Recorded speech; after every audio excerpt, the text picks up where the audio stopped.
اللہ تعالیٰ نے قرآن مجید میں ارشاد فرمایا کہ الأخلاء یومئذ بعضهم لبعض عدو إلا المتقین۔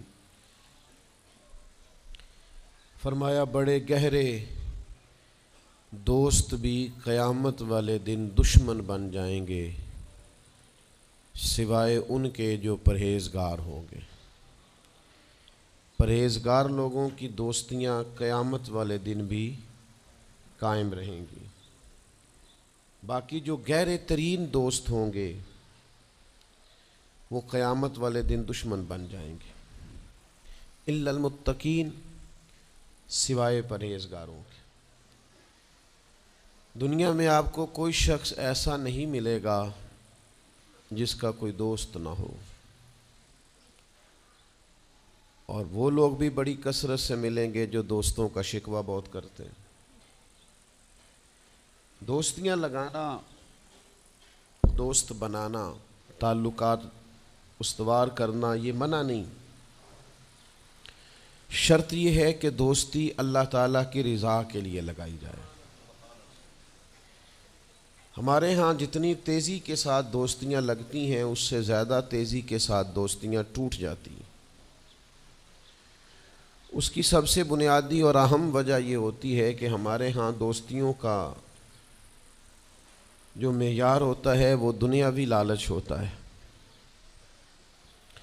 ہم اپنے مخصوص مفادات کی خاطر دوستی لگاتے ہیں، اور جب تک ہمارا وہ مفاد پورا ہوتا ہے تب تک تو ہم اس دوستی کو قائم رکھتے ہیں، اور جہاں ہم محسوس کرتے ہیں کہ اب یہ مفاد پورا نہیں ہو رہا وہاں ہم شکوہ، شکایتیں، اعتراضات شروع کر دیتے ہیں، اور اس کا نتیجہ یہ نکلتا ہے کہ بڑی محبت سے شروع ہونے والی دوستی بھی بڑی تیزی سے ٹوٹ جاتی۔ تو میرے بھائیوں یاد رکھیے گا کہ دوستی اور تعلق قائم رکھنے کے لیے سب سے اہم اور سب سے بنیادی ضرورت یہ ہے کہ دوستی محض اللہ کی رضا کے لیے لگائی جائے۔ اللہ کے پیارے حبیب صلی اللہ تعالیٰ علیہ وسلم بیان فرماتے ہیں، حضور فرماتے ہیں قیامت والے دن اللہ کی بارگاہ سے یہ اعلان ہوگا کہ کہاں ہیں وہ لوگ جو میری رضا کے لیے آپس میں محبت کیا کرتے تھے۔ رب فرمائے گا جب آج میرے عرش کے سائے کے علاوہ کوئی سایہ نہیں ہے تو میں انہیں اپنے عرش کا سایہ عطا کروں گا، کیونکہ وہ میری رضا کے لیے آپس میں دوستی کرتے، میری رضا کے لیے انہوں نے آپس میں محبت کی۔ تو دوستی کا سب سے پہلے تو یہ سٹیٹس بنائیں کہ اس کے اندر محض اللہ کی مرضی، اللہ کی رضا کے لیے ایک دوسرے سے پیار، منفعت نہ ہو اس کے اندر کوئی بھی، دنیاوی لالچ کوئی بھی نہ ہو، ہرس نہ ہو، ہوس نہ ہو، طمع نہ ہو، ذاتی مفادات نہ ہو۔ جب ان سے بالاتر ہو کر لوگ دوستیاں لگاتے ہیں تو وہ دوستیاں قائم رہتی ہیں۔ اللہ کے پیارے محبوب صلی اللہ تعالیٰ علیہ وسلم نے فرمایا قیامت والے دن کچھ لوگ ایسے ہوں گے جن پر انبیاء اور اولیاء رشک کریں گے، ان کے چہرے 14ویں رات کی طرح چمک رہے ہوں گے، انہیں نور کے ممبروں پہ بٹھایا جائے گا۔ یا رسول اللہ اتنی فضیلت ان لوگوں کو حاصل ہے، یہ کون لوگ ہیں؟ تو حضور فرماتے ہیں یہ وہ لوگ تھے جو جس سے بھی دوستی لگاتے تھے، پیار کرتے تھے، محض اللہ کی رضا کے لیے کرتے۔ تو اللہ تعالیٰ صبح قیامت انہیں اعزازات سے نوازے گا، شرف سے نوازے گا، فضیلت سے نوازے گا۔ دوسری بات یہ ہے کہ دوستی کب قائم رہتی ہے؟ دوستی تب قائم رہتی ہے جب ہم دوستوں سے زیادہ امیدیں نہ لگائیں، انسانوں کو انسان ہی سمجھیں، ان سے بہت لمبی اور وسیع امیدیں لگا لینا اور بڑے وسیع مطالبات کرنا اور بڑی لمبی چوڑے تقاضے دوستوں سے کرنا۔ میں اکثر دوستوں کی خدمت میں یہ گزارش کیا کرتا ہوں کہ اپنے دوستوں سے کوئی مطالبہ کر کے انہیں آزمائش میں نہ ڈالو۔ تم نے اپنے ہی دوست کو لا کر پل صراط پہ کھڑا کر دیا ہے، بیچارہ اس طرف جائے کہ اس طرف جائے۔ ان سے کوئی ایسا مطالبہ کرنا جو ان کی پہنچ سے باہر ہو، ان کی حیثیت سے بڑھ کر ہو، ان کی طاقت سے زیادہ ہو، تو اس کا مطلب یہ ہے کہ آپ نے اپنی دوستی کو خود آزمائش میں ڈال دیا ہے۔ آپ اتنے لمبے چوڑے تقاضے نہ کریں، آپ محدود سا لوگوں کے ساتھ تعلق بنائیں، وہ جی میں اس کے اتنا کام آیا ہوں تو اب اس کو اس سے ڈبل آنا چاہیے، تو آپ نے دوستی کی نہیں، آپ نے تو تجارت کی۔ اگر آپ کی محبت ہوتی تو پھر تو آپ کا انداز اور ہوتا، جب تیرا حکم ملا ترک محبت کر دی، دل مگر اس قدر تڑپا کہ قیامت کر دی۔ تو یاد رکھیے گا کہ آپ حکم جب آ گیا، جب آپ محسوس کریں تو اس وقت پھر آپ اس چیز کو سمجھ جائیں۔ تو دوستیوں کو کبھی بھی آپ کٹہرے میں کھڑا نہ کریں، تعلقات کو کبھی بھی آزمائش کی بھیٹ نہ چڑھائیں، اس طرح کا ماحول نہ بنائیں جس میں آزمائش پیدا ہو، جس میں تکلیف بڑھ جائے، جس میں کرب کا احساس سامنے والے کو ستائے۔ کوشش کریں گنجائش رہے ماحول کے اندر، آسانی رہے، وسعت رہے۔ تیسری بات یہ ہے کہ اگر آپ محسوس کرتے ہیں کہ دوستی کو چلانا ہے تو پھر صرف اسی چیز کو نہ یاد رکھیں جو چیز آپ کو آج میسر آ رہی ہے اور آج آپ کو انکار ہو رہا ہے، اس سے پہلے جو دوستوں نے بڑی وفائیں کی ہیں وہ بھی تو یاد رکھے نا۔ ہمارا یہ ماحول ہوتا ہے کسی بندے نے 99 دفعہ نیکی کی ہے، ایک دفعہ انکار کیا، تو ہمیں ایک دفعہ کا انکار تو یاد رہتا ہے لیکن 99 نیکیاں یاد نہیں رہتی۔ یہ بہت بڑی زیادتی ہے۔ آپ کو اگر اتنی لمبی چوڑی اس کی نیکیاں فراموش کرنے میں 1 منٹ نہیں لگا تو پھر آپ نے دوستی کس مقصد کے لیے لگائی تھی؟ آپ اس کو سمجھیں، اس کو آپ محسوس کریں۔ تو میں نے یہ دیکھا ہے زندگی میں کہ لوگ چاہتے ہیں کہ روز ان کا مطالبہ پورا کیا جائے، روز ان کا مطالبہ پورا۔ ہمارے ایک دوست تھے، بزرگ تھے، تو وہ سلسلہ طریقت کو چلاتے تھے، خانقاہی نظام کو، نظم کو لے کے چلنا مشکل ہوتا ہے۔ تو ان کے ایک مرید نے شکوہ کیا، اس نے کہا کہ حضرت پہلے آپ بڑا وقت دیتے تھے، اب آپ ٹائم نہیں دیتے۔ تو فرمانے لگے پہلے میرے بچے 1-2 تھے، اب درجنوں میں ہو گئے، اب وقت بٹ کے ملے گا نا۔ والد پہلے ایک پر توجہ دیتا ہے، بچے 4 ہو جائیں تو ٹائم تقسیم، بات کی سمجھ آ رہی ہے؟ تو وقت تقسیم ہو کے ملے گا نا جب بچے بڑھ جاتے ہیں۔ اور فرمانے لگے ابھی تو میرے سمجھ لو 10-15 بچے ہیں، تو جب پوتے نواسے نواسیاں ہو گئے تو یہ اور زیادہ بٹ جائے گا، پھر اس میں اور زیادہ تقسیم کار ہو جائے گی، تو پھر اس طرح کر کے ماحول میں تقسیم ہو جاتی، اور یہ ہوتا ہے۔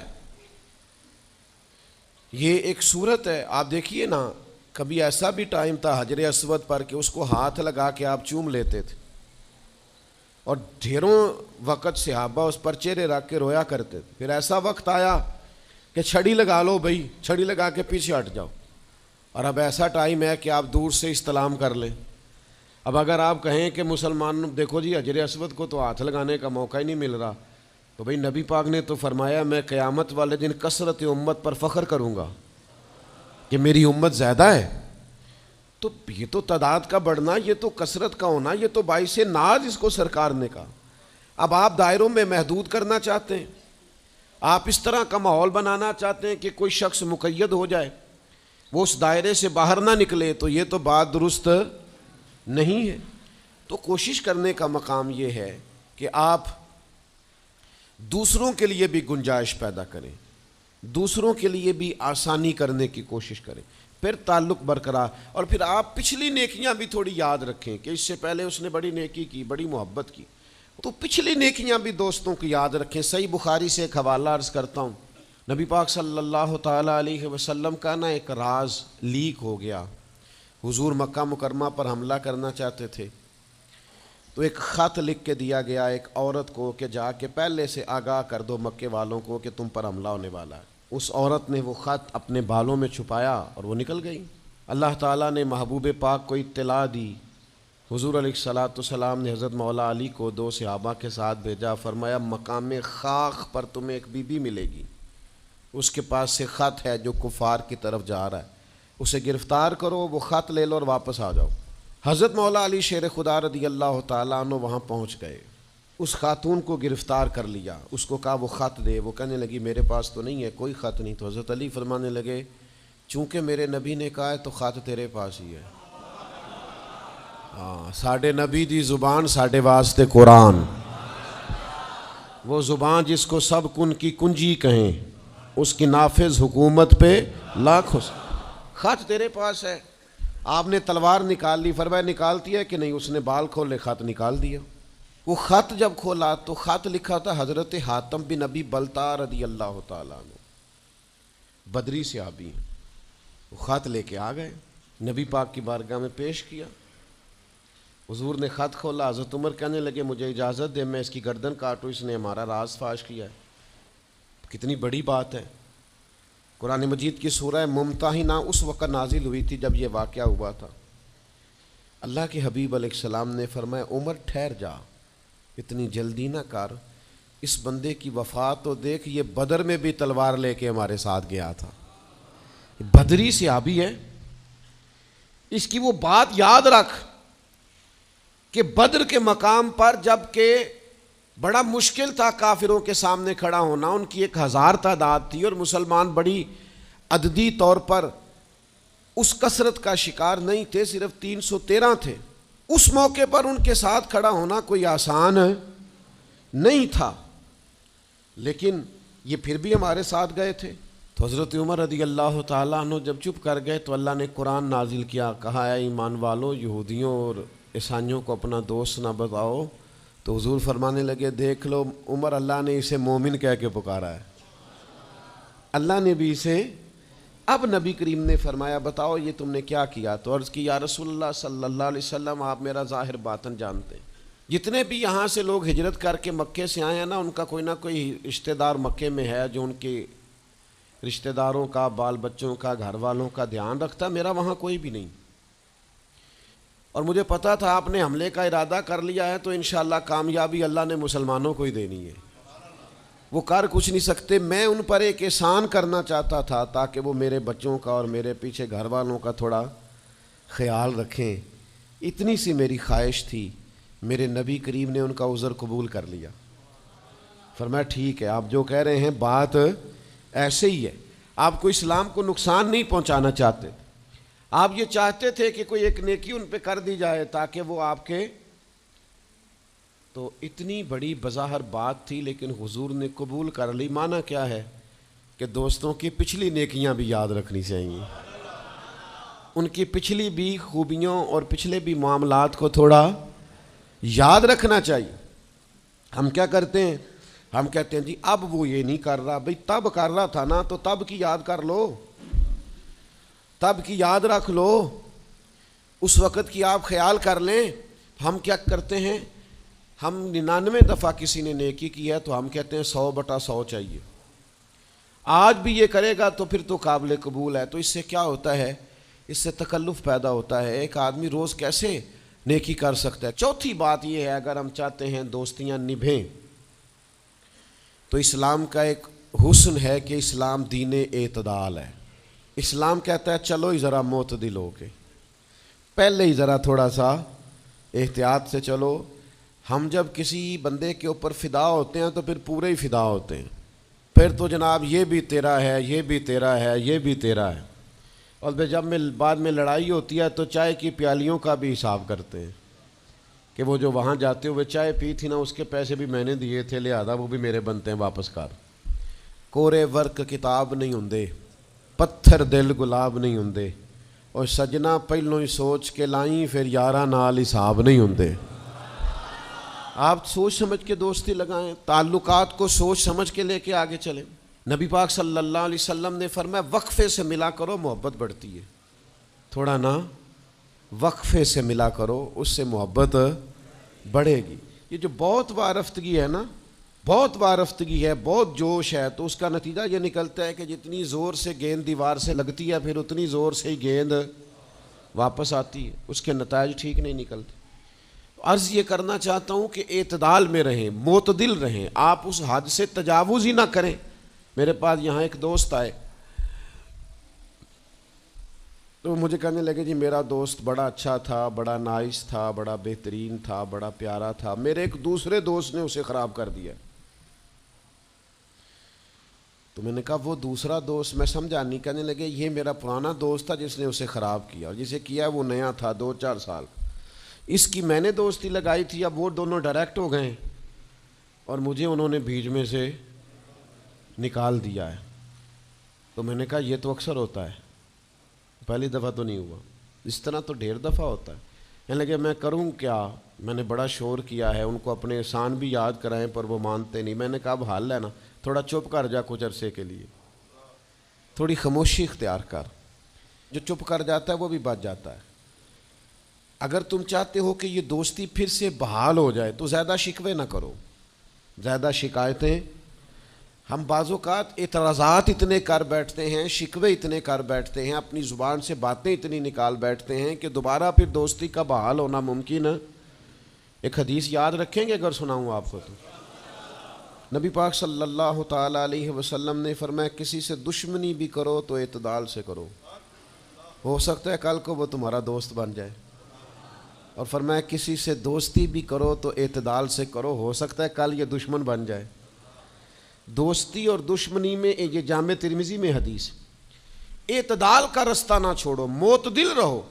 سارے راز ہی دے بیٹھنا، ساری باتیں پہلے کر لینا اور اعتراض کرنا، اب تو شکوے بھی پھر سارے ہی کر لینا۔ دوست کو اس کی کمزوریوں کا بھی پتہ ہوتا ہے، وہ ساری کمزوریاں بھی اس کی بیان کر لینا، اس کو بھی بتانا، اس کو بھی بتانا، اس سے بھی ذکر کرنا، تو یہ انداز درست نہیں ہے۔ آپ معتدل انداز میں دوستی لگائیں، اعتدال کے ساتھ چلیں، شکوے زیادہ نہ کریں، اعتراض زیادہ نہ کریں۔ وہ بے وفا ہی صحیح پھر بھی یار اپنا ہے، چلو اس میں کمی ہے، وہ اس میں بے وفائی ہے، پر سجن تو اپنا ہے نا۔ تو دوستی ہماری ہے اس کے ساتھ، اس کی کمزوریوں کو چھپائیں۔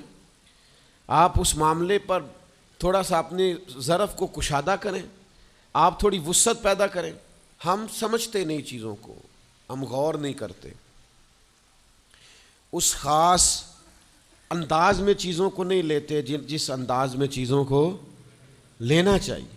ہماری ذاتی کمزوریاں ہوتی ہیں اور ہم ان کمزوریوں کا دوسروں پہ ڈال دیتے ہیں، کہتے ہیں وہ بے وفا نکل آیا۔ بھئی آپ بھی حد سے زیادہ فریفتہ تھے، اب آپ ہی حد سے زیادہ اعتراض کر رہے ہیں۔ حضور نے فرمایا جس کی تعریف کر لو پھر دوبارہ اس پر کبھی تنقید کر جو بیٹھے ہیں، تعریف تو ختم ہو گئی بات، پھر تھوڑی چشم پوشی کرو۔ انسانوں میں کمیاں بھی ہوتی ہیں، تو دوستی کو صحیح طور پر آگے لے جانے کے لیے چھٹا سبق یہ ہے کہ تھوڑی سی نا عادت عیب پوشی کی بھی بنائیں، تھوڑا پردہ پوشی کا مزاج ہو تو پھر بھی ذرا دوستی آگے۔ سمجھ آ رہی ہے بات کی؟ تھوڑی سی نا نظر عیب پوشی والی بھی۔ کچھ لوگوں کی تنقید کی آنکھیں اتنی زیادہ کھلی ہوتی ہیں کہ وہ بیچارے کسی جگہ بھی تعلق نہیں رکھ سکتے، جہاں جاتے ہیں انہیں کمیاں ہی کمیاں نظر آتی ہیں، خامیاں ہی خامیاں نظر آتی ہیں، ان کا مزاج ہی نہیں ہوتا کسی عیب کو چھپانے کا۔ تو آپ جس جگہ پہ موجود ہیں، جس جگہ آپ کے تعلقات ہیں، جہاں دوستی ہے، جہاں محبت ہے، وہاں تھوڑا سا عیب پوشی کا بھی مزاج ہونا چاہیے۔ نبی پاک علیہ السلام نے فرمایا تو کسی مسلمان کی دنیا میں پردہ پوشی کر دے، اللہ قیامت والے دن تیری پردہ پوشی فرما دے۔ آپ تھوڑا سا اس کا عیب چھپا دیں، بات ختم ہو گئی، تھوڑی سی پردہ پوشی کر دیں۔ دیکھیں نا، ہمیں حکم دیا گیا ہے شریعت میں، کسی شخص کا انتقال ہو گیا، اب کچھ لوگ اس کے غسل میں شریک ہیں، تو ان کو حکم یہ ہے کہ اگر تم نے کوئی اچھی بات دیکھی نا، خوبی دیکھی، چہرہ کھل گیا ہے، جسم تر و تازہ ہے، تو یہ سب کو بتاؤ۔ اور اگر تم کچھ ایسی چیز دیکھو کہ بیماری کی وجہ سے جسم اکڑ گیا ہے یا کسی وجہ سے چہرے پہ کوئی سیاہی آ گئی، جو کسی سے ذکر نہ کرو۔ جانے والے کے لیے تم اچھی چیزوں کو تو بیان کرو، لیکن نقائص کو کبھی بھی بیان نہ کرو۔ اور نبی پاک علیہ السلام نے فرمایا اذکروا محاسن موتاکم، جب تم میں سے کوئی دنیا سے چلا جائے تو اس کی اچھی اچھی باتوں کا بیان کرو، اس کی اچھی اچھی باتوں کا ذکر کرو، اس کی خیر والی باتیں ڈھونڈ کے لوگوں کو سناؤ، یہ خوبی پائی جاتی تھی، یہ خوبی پائی جاتی تھی، یہ خوبی پائی جاتی۔ میں تھوڑے دنوں کی بات ہے، ایک جگہ پہ میں حاضر تھا، تو ایک صاحب وہاں اپنے ہی دوستوں کے کسی جھوٹ کا ذکر کر رہے تھے، اور وہ کہتے ہی جا رہے تھے بڑا غلط ہے، بڑے جھوٹ بولتا ہے، بڑے جھوٹ بولتا ہے، بڑے جھوٹ بولتا ہے۔ تو ایک آدھ دفعہ میں نے ان سے کہا کہ چلیں چھوڑیں، کوئی اور موضوع بھی ڈسکس کریں۔ پھر نے کہا جی وہ بے وفا بھی بڑا ہے، مطلب پرست بھی بڑا ہے۔ پھر میں نے کہا چلیں کوئی اور موضوع بھی چھیڑیں۔ انہوں نے کہا نہیں جی وہ بندہ ہی بڑا غلط ہے۔ میں نے ان سے کہا ایک بات کروں؟ کہنے لگے کر لے۔ میں نے کہا آپ کو اس سے پیار بڑا ہے؟ کہنے لگے وہ کیسے؟ میں نے کہا آپ اس کا موضوع چھوڑنے کو تیار ہی نہیں. یہ جو آپ شکوہ کر رہے ہیں نا، اس کو نچوڑے نا تو اس کے اندر سے محبت چھلکتی ہے. آپ اس کا موضوع چھوڑنے کو تیار. یہ جو ہر بات پہ اب کبھی آپ کہتے ہیں جھوٹا بڑا ہے، کبھی کہتے ہیں بدعہد بڑا ہے، کبھی آپ کہتے ہیں وہ مطلب پرست بڑا ہے، تو 3-4 دفعہ آپ سے کہا موضوع بدل دیں تو نہیں نا بدل رہے. اس کا مطلب یہ ہے کہ آپ کو اس شخص سے محبت. تو یہ جو آپ شکوے کر رہے ہیں نا بار بار، اسے بھی نچوڑیں تو اس کے اندر سے محبت چھلک رہی ہے. وہ جو باپ بار بار کہتا ہے نا فلانا منڈا میرا بڑا نافرمان ہے، تو اصل میں والد کو پیار ہوتا ہے. وہ بار بار جو اس کا ذکر کرتا ہے، بار بار لوگوں کے سامنے. اچھا بچہ کہہ رہا ہوتا ہے مجھے بدنام کر رہے ہیں، یہ دیکھیں جی بار بار ہر جگہ سے یہ میری شکایتیں کرتے ہیں. تو اصل بات کیا ہوتی ہے؟ اصل بات یہ ہوتی ہے کہ اس بندے کو اس سے محبت بہت زیادہ ہے. وہ چاہتا ہے اس پیار کے سبب سے، اس محبت کی وجہ سے، کہ وہ بار بار اس کا ذکر کرے، بار بار اس کا تذکرہ کرے. تو تھوڑی عیب پوشی کا مزاج بنائیں، تھوڑا درگزر کی طبیعت بنائیں، تھوڑا ماحول کے اندر اس طرح کا مزاج لے کے آئے. ہم دوستوں سے میں اکثر ایک بات کرتا ہوں، ہم نہ صرف خامیاں یاد رکھتے ہیں، خوبیوں کا ذکر نہیں کرتے. اس کا نتیجہ یہ نکلتا ہے کہ ہماری دوستیاں تیزی سے ختم ہوتی ہیں، تعلقات زیادہ دیر پا ہوتے نہیں، چلتے نہیں. ہمیں کرنا یہ ہے کہ ہمیں اللہ کی رضا کے لیے دوستی کرنی، اللہ کی رضا کے لیے لوگوں سے پیار کرنا، اللہ کی رضا کے لیے اللہ کے بندوں کی باتیں سننی، اللہ کی مخلوق سمجھ کے لوگوں کی خوبیاں دیکھنی، اللہ کے بندے سمجھ کے ان کے اندر پائی جانے والی باتوں کو ہم نے اخذ کرنا. اگر ہم تعلقات میں لالچ لائیں گے، ذاتیات لائیں گے، زیادہ امیدیں لگائیں گے، اس کا نتیجہ ٹھیک. ایک بزرگ غریب تھے پھر امیر ہو گئے، تو کسی نے ان کو مبارک دی کہ بڑی بات ہے، آپ کو اللہ نے بڑے پیسے دیے ہیں. تو فرمانے لگے یار پہلے جو یار تھا وہ میرا دوست تھا، اب تو ڈھیر سارے لوگ میری جیب کے دوست ہیں. اب تو جیب کا رشتہ ہو گیا ہے لوگوں کا، ڈھیر سارے لوگوں کا. تو دوستیوں میں اخلاص لائیں، خلوص لائیں. ساری زندگی یہ طے کریں کہ میں نے دوست کے کام آنا ہے، پر میں نے دوست کو کام کہنا نہیں. میں نے اس کی خدمت کرنی ہے، لیکن کبھی اسے اپنی خدمت کے لیے مجبور جس حد تک ہو سکے اس کی مدد کرنی ہے، لیکن کبھی اسے اس تکلیف میں ڈالنا.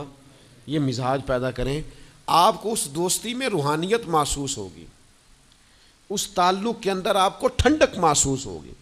لیکن جب شائبہ ایک نقطے کا بھی ذاتی لالچ کا آ جائے گا نا، پھر اس میں ٹھنڈک نہیں رہے گی، اس میں وہ خوبی نہیں رہے گی جو کہ ہونی چاہیے. اللہ تعالی ہمیں سمجھنے کی توفیق دے.